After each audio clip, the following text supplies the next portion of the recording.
So my Saints experience was the beginning of just me seeking to be the best that I can be. Not being like Richie or being like Aizo or being like June or being like, it was everyone has their thing and just find yours.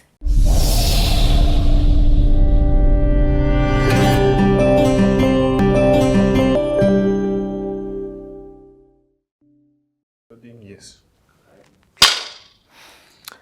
First of all, a big thank you. Have you seen our new slate? That was an amazing CTA fan who said they're tired of seeing Wamai and Aizo's unmanucured hands. So thank you so much, Odipo and Jerry, for the amazing gift. We truly appreciate it, and as you can see, it's going to work. One of the things that I didn't do when I introduced Rina is say how amazing of a parenting coach she is. So some of the value that you're going to extract, one value that I'm looking to extract out of this CTA is just parenting tips. We're all winging it in this thing, herself included, but there are people who've gone ahead of us that can be able to give us some wisdom on what to do and how to do it better.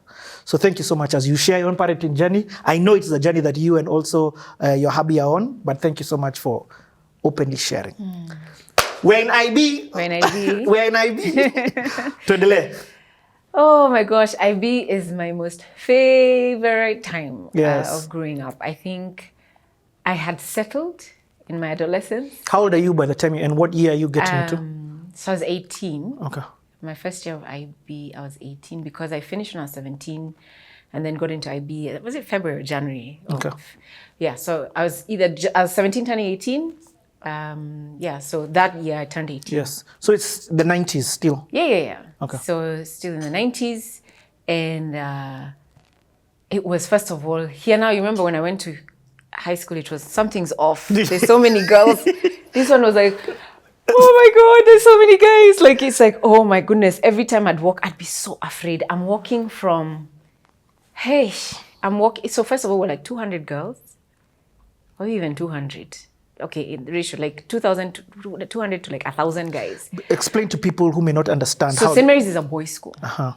St. Mary's is a boys' school, and it has from standard 1, well now grade 1, all the way to high school, form 4. Only boys? Only boys. And then IB is just 2 years.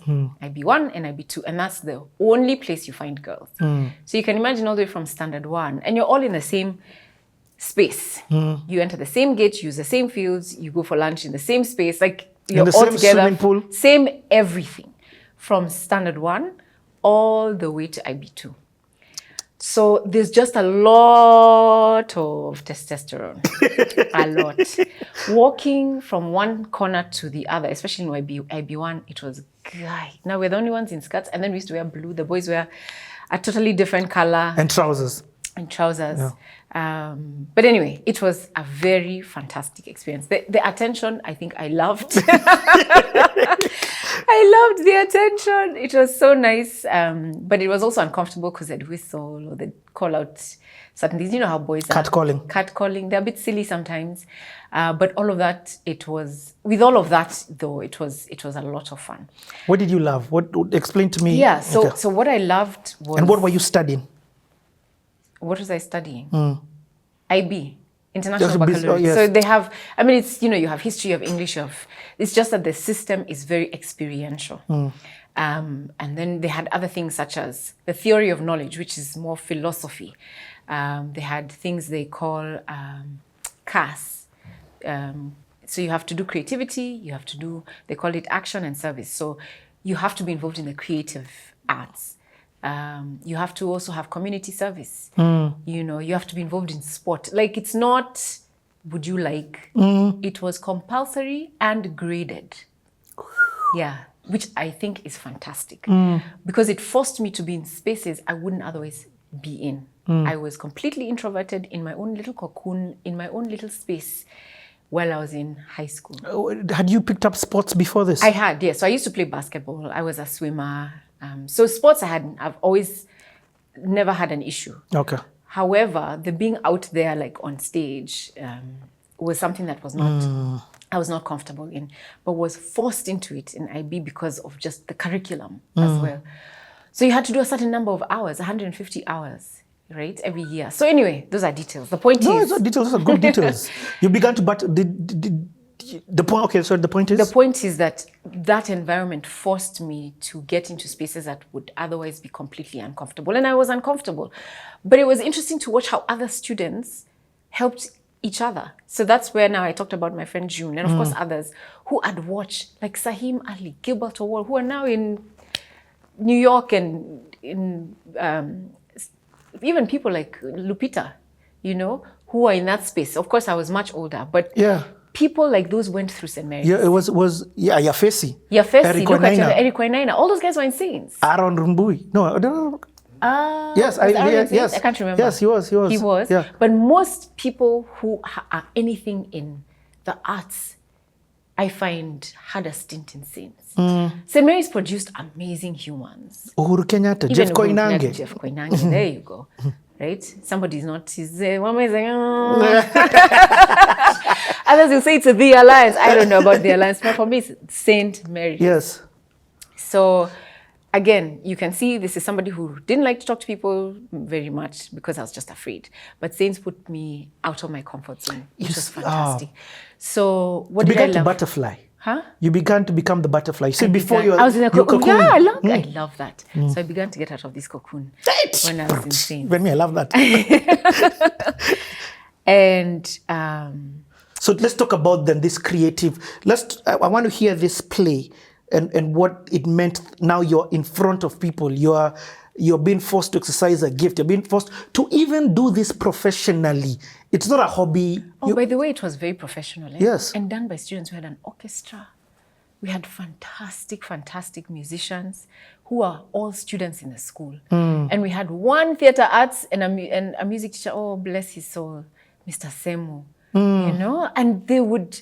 These 2-3 teachers were involved in producing this whole thing. So students played a huge role in the leadership around that. So there's so many lessons I could tell you from getting the kids to do this thing, from how do you lead others? How do you encourage those who are struggling? How do you take charge and find your space? Because of course there's people who are backstage, like my husband was backstage. He was in Saints, by the way. That's why you met him, huh? Yeah, he was backstage crew and became a fantastic production manager as a result of that. And he's just does his thing really well.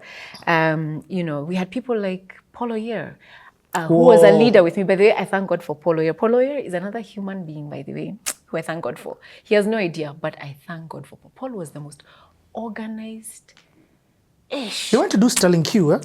Paul and his brother started Sterling Q. Sterling Q employed us after we were done with university. Can you believe that? Okay, we'll get back there. So anyway, was Yafesi in this period of time with Yes, you? he was. Yafesi was such a clown. Oh my gosh. Yafesi was just hilarious. He's just how he was when we were in school. But Yafesi was in my husband's year. Okay. Where was I? No, you're talking about the production, the different people who are there. Yeah, the things I love. Yes. Yeah, the things I love. So watching others, you know, made me just admire just the ease with which that, you know, they did their stuff. So whether it's basketball that I played basketball in high school, but in Saints, this was like next level, you know. And then I swam, but in high school, but when I came to Saints, I didn't know how to swim. There were swimmers.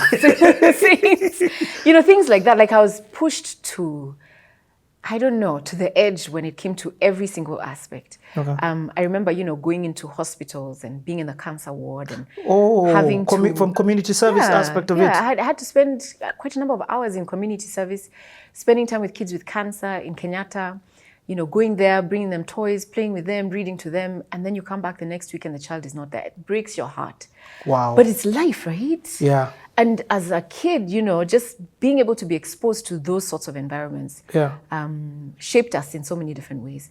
Watching people like Sahim Ali, who I was in primary school with, just blossom and become an actor. And now he's a director in New York. Gilbert Owol, watching him act so effortlessly and sing, and people playing rugby and going to certain amazing levels. Your hubby. Like Paul Oyer, my hubby, who ended up playing, somebody just said, on this set that he was the best scrum half Kenya saw. Whoa. He ended up playing for Kenya? He played for Alan Kenya. Hicks? Yes. He played for Kenya. So I guess, you know, And being in since- an environment like that makes you want to be the best that you can ever be in whatever it is that you're doing. So my Saints experience was the beginning of just me seeking to be the best that I can be. Not being like Richie or being like Aizo or being like June or being like, it was everyone has their thing and just find yours. At least that's the beginning of that experience was for me. And it's also the first time since you started speaking, that I've heard you say, this person that I met at this time, I am still with them. Yes, yeah. Yeah. You know what I mean? Yeah. Your hubby, Yes. there's Jude, Yeah. and I'm sure even a couple of your facey who you bump into, they stop being strangers per se, and you continue life with. Does this time in school begin to open up your mind for career?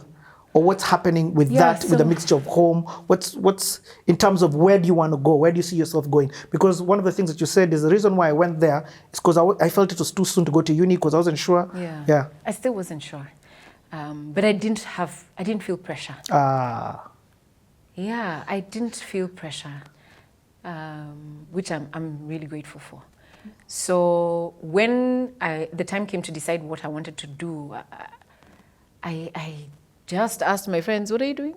And you, what are you doing? And then figured out, okay, I like that because it gives me more options. So I decided to do a Bachelor of Business degree. But I knew one thing, Richie. I knew I did not want to study in Kenya. Can I ask why?